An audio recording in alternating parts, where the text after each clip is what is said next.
Welcome to the ExecMBA podcast. I'm Brett Twitty, Director of Admissions for the Executive Formats of the Darden MBA, and you are listening to a new episode. So on this episode, I'd like to feature a conversation I recently recorded with Jim Detert. Jim is the faculty lead for our Executive MBA program, and he and I recently sat down to talk about some exciting program-related news. Specifically, if you've been following our website, the Darden Report, various social media channels, you know that beginning with our class of 2021, both sections of our Executive MBA program will be based in the Washington, D.C. area. And I caught up with Jim to talk a little bit more about this news, as well as some other exciting program innovations that are currently in the works. Quick plug for class visits and upcoming opportunities to connect with us. If you're interested in checking out our space in the D.C. area, it's in Roslyn, which is in Arlington, directly across the Potomac River from Washington, D.C. We have the top 2 floors and an office tower overlooking all of the capital region. So hopefully you'll be able to join us for one of our upcoming visits. We have visits in late October and late November, as well as a showcase, which is a great opportunity to come, participate in a mock class, connect with some current students, connect with other fellow prospective students. We'll have that on Saturday, November 3rd. So check out our website for more details, including registration information. And without further ado, this is my conversation with Jim Detert. Jim, welcome back to the podcast. It's great to be back, Brett. So we're here today to talk about some exciting news with the Executive MBA program. Specifically, beginning with the class of 2021, both sections of the Executive MBA program will be based in the Washington, D.C. area, or our Roslyn location. That's right. We've decided to go to a single cohort model, which we think will have a lot of benefits for everybody involved. That'll now mean we have space for potentially 135 or so students up in Roslyn. And as we've talked about, both students will get both locations, right? So you'll get the convenience access, sort of the beautiful space that we have up in Washington, D.C. You also get Charlottesville, too. That's right. We've really been thinking about it as a best of both worlds, or really a best of all worlds. So best of both in the sense that students will get everything our beautiful Roslyn facility has to offer, and the location, of course, in the D.C. metro area offers. But then also all the great things you associate with being on a great university campus, be that, expanded academic kinds of activities, tours to Monticello, and, with Q&A about Jefferson as a leader with arts and sciences professors here at UVA, or the ability to come down here for a case competition or a Shark Tank kind of event, and perhaps then follow it up with a tailgate and a football game. So all the things that typical UVA alum talk about as sort of signature events of being an alum, those are the kinds of things we want to make sure students have when they're in the program and they're here in Charlottesville. And then when they're up in Roslyn, we want to make sure to expose students to the incredible people and events and activities up there. And when I say of all worlds, not just both worlds, I mean, of course, that all of our students will take at least one international trip, and many will take 4. Mm-hmm. And so you really are learning in all different environments. Mm-hmm. And, of course, for those of you who may be familiar with our schedule as it's currently structured, all students will come to Charlottesville beginning into the program for week-long leadership residencies as well. So that'll be dedicated time here on grounds, too. So lots of great opportunities to experience both Charlottesville and the Washington, D.C. area. So there are a lot of other things that are also happening as a part of this news. So you've got sort of this career revamp that is going on, and sort of as we think about how we support students and their career interests, career needs. Obviously, that's a big part of choosing to go back to school, even as a more experienced professional. Our students typically have 20, 30-plus years of working ahead of them. And then also you have this enterprise leadership course that's also going through this redesign. You want to talk more about one of those? Sure. You can say a little bit about both of those. Yeah, sure. That'd be great. If we start with the action learning, the first of the 2 segments we've majorly revamped, we know that students come back to school in the Executive MBA format because they want applied learning. They don't want to learn things just sort of for their own sake, but because they make a difference in their lives.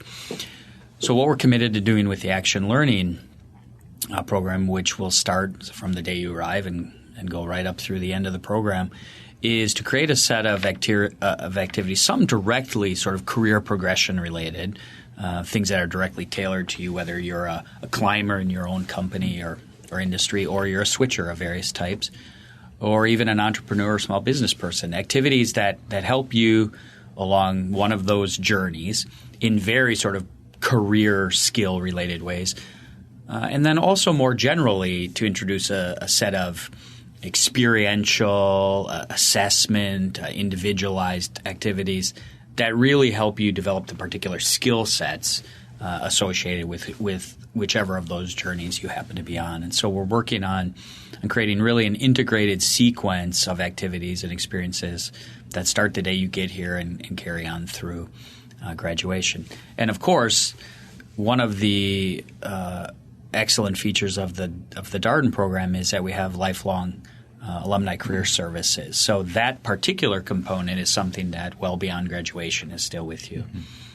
For the class of 2020, the current class, as you know, Brett, we have outstanding career development counselors, and within the first week of the program start for that class, those career counselors had met individually with every single one of the new students to begin crafting a plan, a journey that hopefully is helpful not just over the next 2 years, but for the rest of their lives.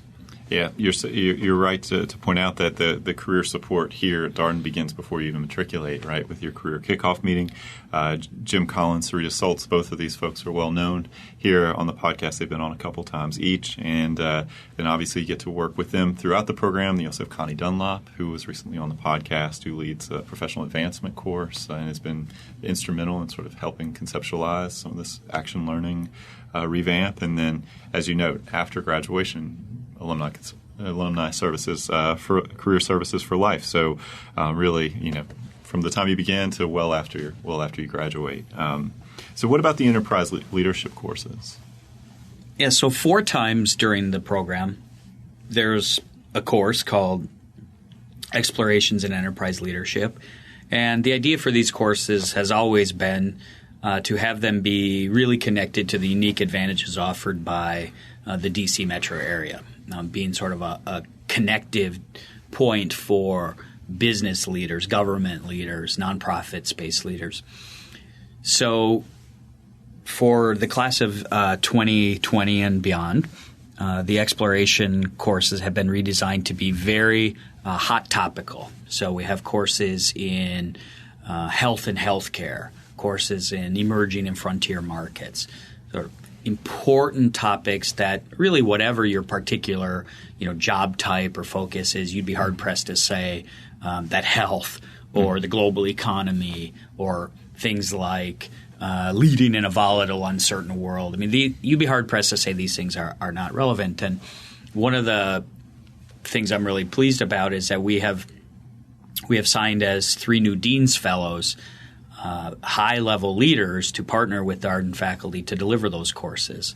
So we have one of the most senior females in all of McKinsey partnering with us on the health and healthcare course. We have General George Casey, a retired 4-star general, partnering with us on the Leading in a Volatile, Uncertain, Changing World course. And we have Ian Kosi, a senior director at the World Bank, partnering with us on our Global and Emerging Markets, Frontier Markets course. And so I think this course is one particular manifestation of our commitment to combining sort of the best theoretical and social science we have with the very best wisdom of practicing leaders. Mm-hmm. And which obviously fits so well with what Darden is about, right? So in a lot of ways, Darden is a leadership school, right? And particularly for our executive format students who are typically at a point where they are managing people or certainly aspiring senior leaders, and all of that really has relevance to them, and oftentimes immediately in terms of what they're doing at their jobs. Yeah, I think that's right. And, there are obviously lots of uncertainties whenever you make sort of projections about the future. But one that I'd be willing to put money on is that more and more with all forms of technology and artificial intelligence, the value that is placed on technical skills or memorizable facts is diminishing quickly.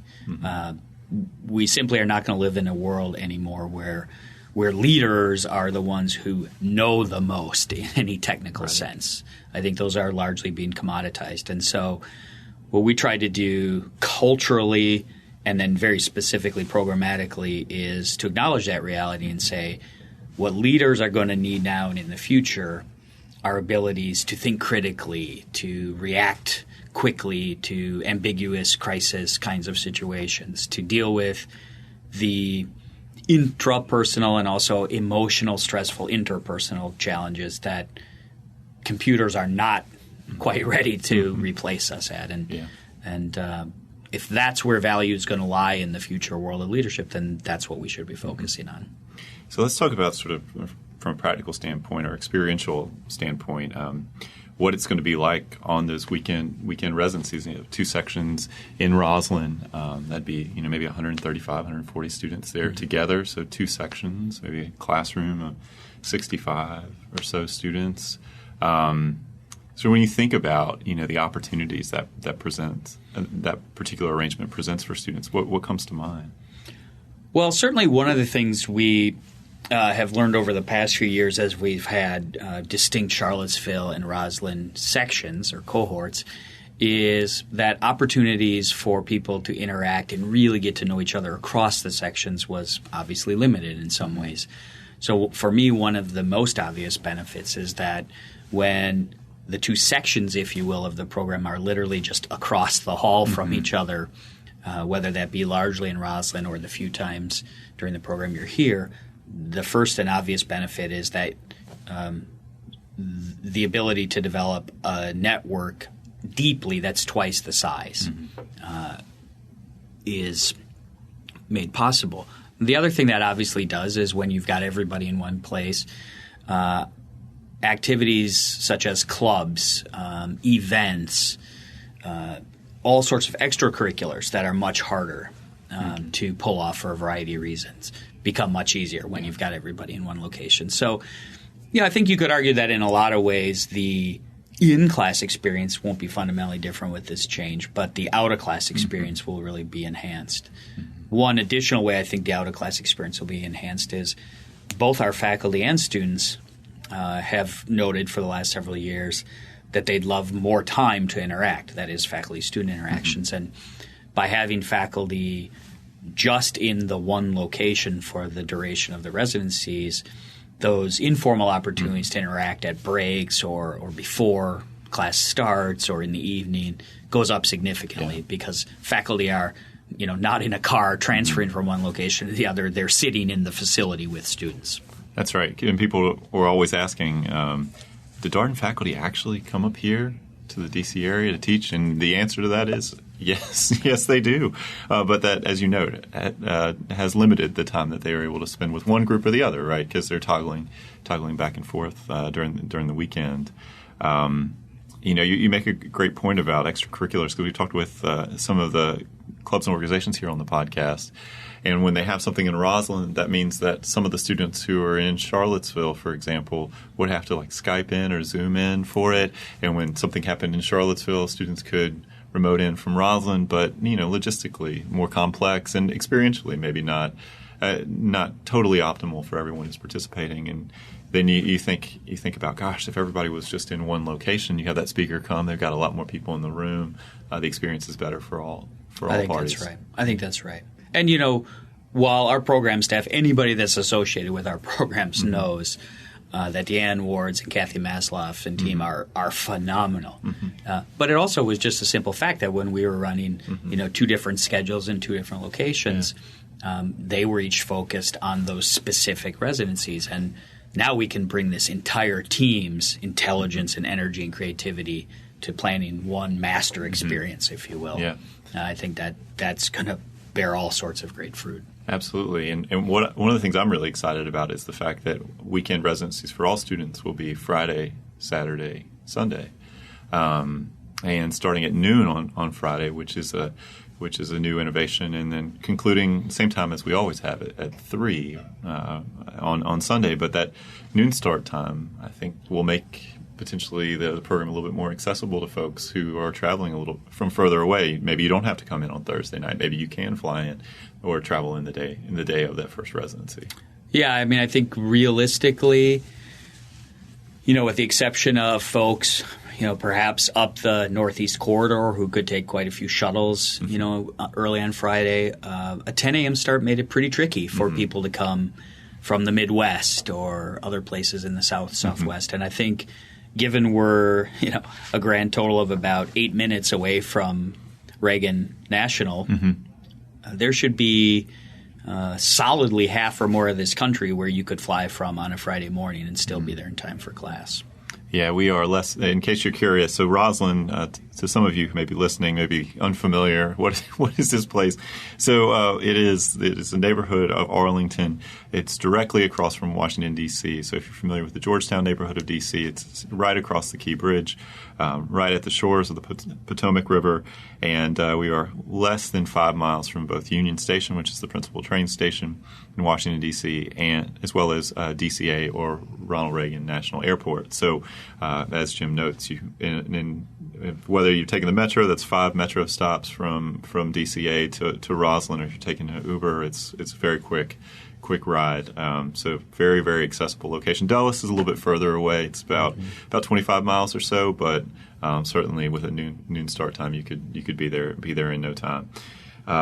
So we obviously have this brand new space, 40,000 square feet in top 2 floors of an office, brand new office tower in Roslyn. And so when you think about that space and the investment that the school has made in commitment to the D.C. area, sort of, what does that say to you, or how do you think about that?